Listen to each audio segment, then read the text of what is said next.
Y os voy a contar una curiosa historia. Había un hombre llamado Costumbre.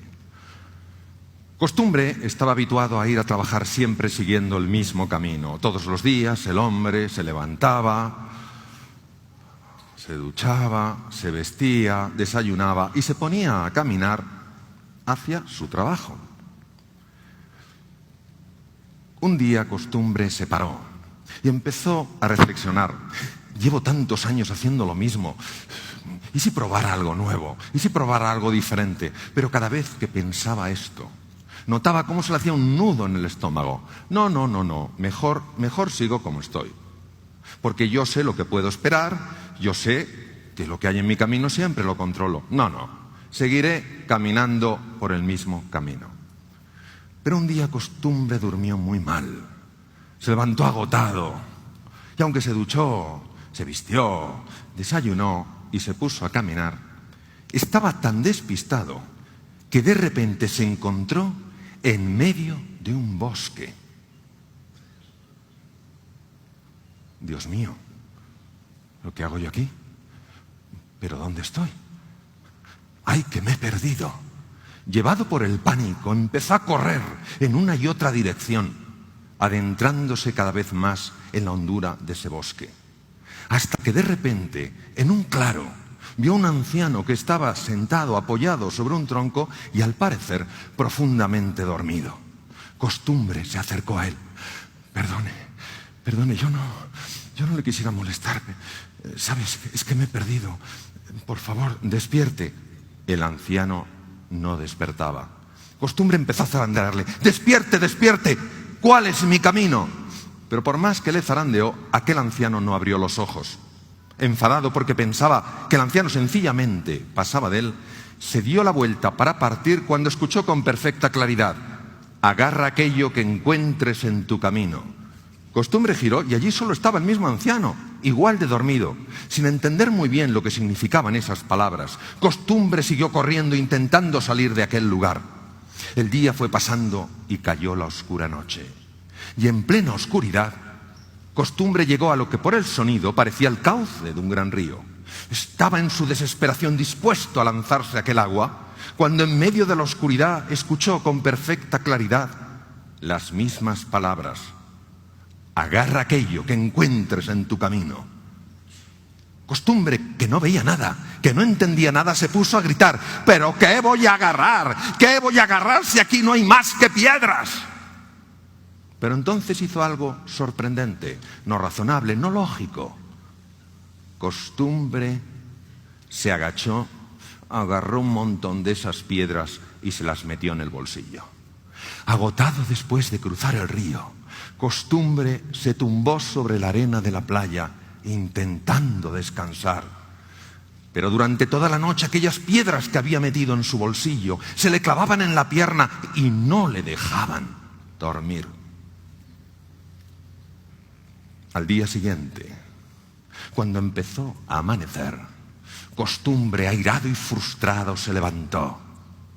Metió la mano en el bolsillo, agarró esas piedras que no la habían dejado dormir y estaba a punto de tirarlas cuando observó sorprendido que salían rayos de luz de entre sus dedos.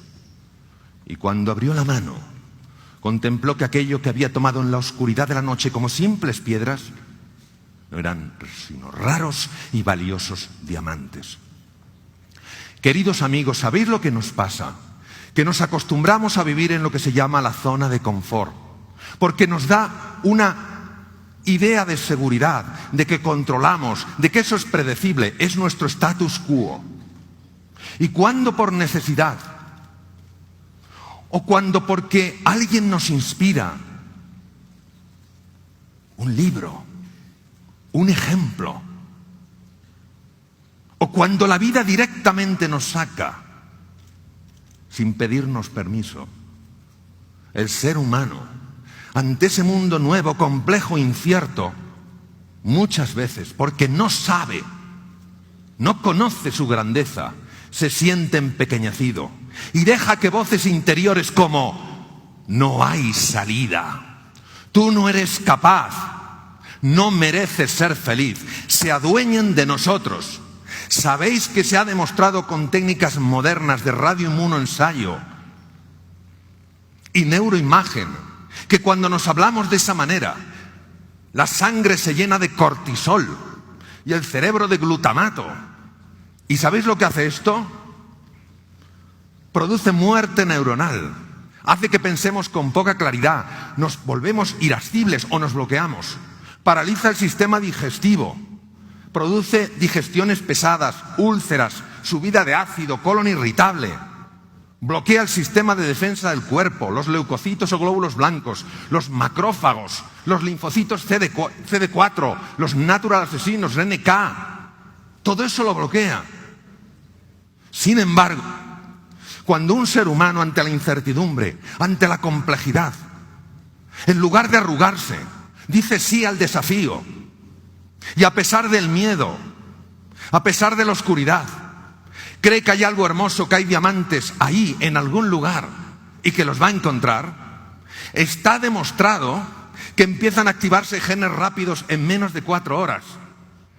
Aparecen nuevas conexiones neuronales. Las espinas dendríticas del profesor Cajal, que las descubrió hace tanto tiempo, empiezan a proliferar. Neuronas conectan como nosotros hemos conectado hoy con esas madejas tan preciosas. Comparten más información, nos volvemos seres más inteligentes. Además, células madre localizadas en las cavidades cerebrales, los ventrículos, empiezan a emigrar hacia los hipocampos, centros esenciales para controlar el miedo. Centros que segregan dopamina, una hormona que te hace sentir confiado. Aprendes deprisa, fenómeno llamado neurogénesis. Hay un aumento en el riego sanguíneo de la parte anterior del cerebro, del área prefrontal. Piensas con más claridad, tomas mejores decisiones, eres más creativo porque ves más.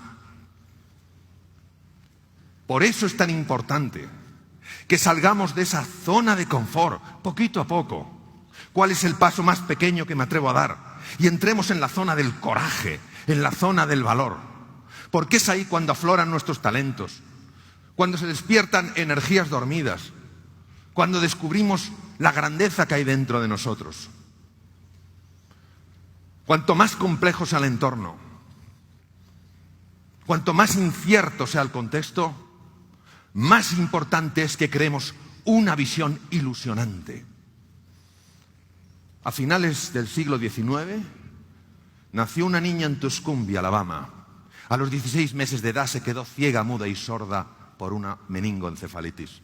No obstante, con la ayuda de un ser extraordinario, Annie Sullivan, Helen Keller fue la primera mujer en la historia que se graduó con honores por Harvard. En una ocasión, un periodista le dijo: «Señorita Keller, ¿hay algo peor que no poder ver?» Y ella dijo: «Sí, es peor poder ver y no tener una visión. Porque cómo ves tu futuro determina cómo vives tu presente». Por eso, con todo el cariño, os quiero transmitir lo siguiente. Las ideas son claves, sobre todo cuando se convierten en ideales. El ideal de una vida, el aceptar los riesgos, porque es donde los seres humanos crecemos y evolucionamos. El decir sí a los desafíos y a pesar del dolor, a pesar de la confusión, a pesar de la frustración, tener siempre una imagen de grandeza, de plenitud. Porque lo que nosotros hagamos con nuestra vida puede convertirse en 2 cosas: un aviso o un ejemplo. Hacer de vuestra vida eso que ya sois, un ejemplo de grandeza.